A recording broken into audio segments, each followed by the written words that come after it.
Light weight బంగారు diamond ఆభరణాలు, వందల రకాల డిజైన్స్ ఏవైనా ధర మాత్రం ఒక్కటే.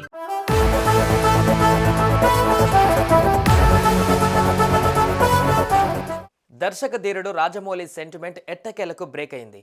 గత కొన్నేళ్లుగా ఓ సెంటిమెంట్ తెలుగు సినీ ఇండస్ట్రీకి ఉందని చెప్తారు. అదే డైరెక్టర్ రాజమౌళి సెంటిమెంట్. ఈ డైరెక్టర్తో సినిమా చేస్తే హిట్ కొట్టడం గ్యారంటీ అని అందరికీ తెలుసు. అలాగే ఇంకో గ్యారంటీ కూడా ఉందని చెప్తారు. ఈ డైరెక్టర్తో సినిమా తీసిన తర్వాత నెక్స్ట్ మూవీ పల్టీ కొడుతుందని అంటారు. దానికి కొన్ని ఉదాహరణలు కూడా ఉన్నాయి. అయితే ఆ సెంటిమెంట్కి గేమ్ చేంజర్తో చెక్ పెట్టి చూపించాడు గ్లోబల్ స్టార్ రామ్ చరణ్.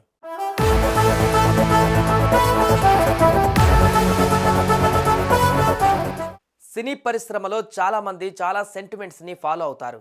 ముఖ్యంగా సినిమా టైటిల్లో మొదలయ్యే అక్షరం నుంచి ఆ సినిమాలో నటించే హీరోయిన్ వరకు చాలా విషయాలలో ఈ సెంటిమెంట్స్ను కనిపిస్తూ ఉంటాయి. అలాంటిదే డైరెక్టర్ రాజమౌళి సెంటిమెంట్. ఈ మెగా డైరెక్టర్తో సినిమా చేసిన ఏ హీరో అయినా తన నెక్స్ట్ మూవీ హిట్ కొట్టలేడని చెప్తారు.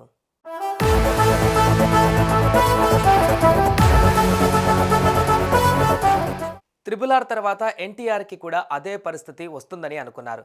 అయితే దానిని దేవరా హిట్తో బ్రేక్ చేశాడు ఎన్టీఆర్.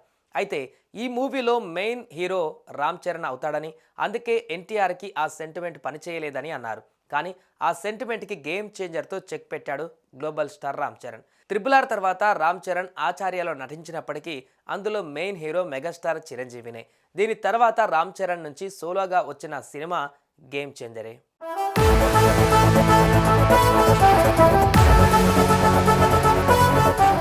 జనవరి 10న గ్రాండ్గా రిలీజ్ అయిన గేమ్ చేంజర్ రాజమౌళి సెంటిమెంట్ని బ్రేక్ చేసింది అనే టాక్ మొదలైంది. రాజమౌళి సినిమా తర్వాత హీరోల సినిమాలు దారుణంగా డిజాస్టర్ టాక్ని తెచ్చుకుంటాయి. కానీ గేమ్ చేంజర్కి దాదాపు బాక్సాఫీస్ వద్ద పాజిటివ్ టాక్ మాత్రమే ఎక్కువ వచ్చింది. దీంతో ఈ అపోహని చరణ్ బ్రేక్ చేశాడని అంటున్నారు. మొదటి రోజు ఫస్ట్ షోకే మంచి టాక్ రావడంతో నెగటివ్ ట్రోల్స్ చేసిన కలెక్షన్స్ను ఓ రేంజ్లో రాబట్టింది గేమ్ చేంజర్. బాక్సాఫీస్ను దున్నేస్తోంది. మొదటి రోజు అందరికీ షాక్ ఇస్తూ ఏకంగా 186 కోట్లు వసూలు చేసి రికార్డును బ్రేక్ చేసింది. అదేవిధంగా రెండవ రోజు కూడా మంచి కలెక్షన్స్ను అందుకుంది. ఇక మూడవ రోజు టఫ్ టైంలో టఫ్ ఫైట్లో కూడా కలెక్షన్ల హవా కురిపించింది గేమ్ చేంజర్. మూవీ స్టోరీ విషయానికి వస్తే డైరెక్టర్ శంకర్ ఈ సినిమాను పొలిటికల్ యాక్షన్ మూవీగా తెరకెక్కించారు. ఈ చిత్రంలో ఐఏఎస్ ఎలక్షన్ కమిషనర్గా అప్పన్నగా రామ్ చరణ్ చూపించిన నటనకు ప్రశంసలు దక్కుతున్నాయి.